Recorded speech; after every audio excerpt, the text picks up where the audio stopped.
राधा कृष्ण। हरिवल्लभ भक्तों में आज हैं श्री विभीषण जी।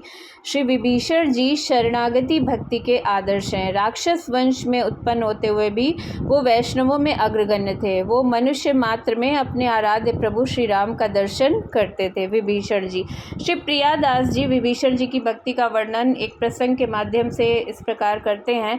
भक्ति जो विभीषण की कहे, ऐसो कौन जन, ऐपे कछु कही जात, सुनो चित लाय के, चलत जहाज परि अटक विचार कियो, कोउ अंगहीन नर दियो लय बहाय के।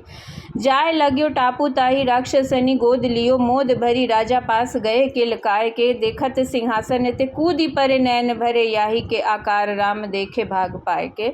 रची के सिंहासन पे लय बैठाए, ताही छन राक्षसन रीझ देत, मान शुभ घरी है, चाहत मुखार बिंद अति ही आनंद भरी, ढरकत नैन नीर टेकी ठाड़ो छरी है। ताऊ न प्रसन्न होत छन छन छीन ज्योति, हुजिए कृपाल मति मेरी अति हरि है, करो सिंधु पार मेरे यही सुख, सार दियो रतन अपार लाए, वाई ठौर फेरी है। राम नाम लिखी शीस मध्य धरी दियो, या को यही जल पार करे, भाव साचो पायो है, ताही ठौर बैठयो मानो नयो और रूप भयो, गयो जो जहाज सोई फिरी करी आयो है। लियो पहचान पूछो सब सो बखान कियो, हियो हुल सायो सुनी बिनय के चढ़ायो है, पर्यो नीर कूदी ने कुपाय न परस कर्यो, हर्यो मन देखी रघुनाथ नाम भायो है। ये कवित्त है। कवित्त में बताया गया है कि एक बार की बात है, समुद्र में एक जहाज जा रहा था। वो किसी कारण से अटक गया। अनेक उपाय करने पर भी जब जहाज न चला तो समुद्र ने रोका और कहा कि भेंट चाहता है। ऐसा मानकर नाविकों ने एक दुर्बल पंगु मनुष्य को बलिदान की तरह समुद्र में बहा दिया।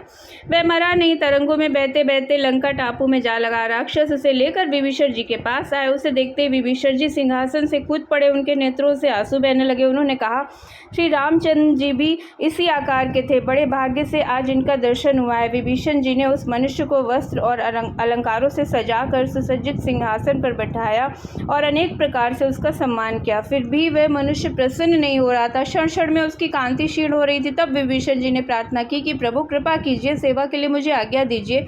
यह सुनकर उस मनुष्य ने कहा, मुझे समुद्र के उस पार पहुंचा दो, इसी में मुझे बड़ा भारी सुख होगा। तब बहुमूल्य अपार रत्न राशि भेंट में उसे देकर विभीषण जी समुद्र तट पर फिर ले आए। विभीषण जी ने उस मनुष्य के सिर पर श्री राम नाम लिख कर रख दिया और कहा कि यही राम नाम तुम्हें समुद्र से पार कर देगा।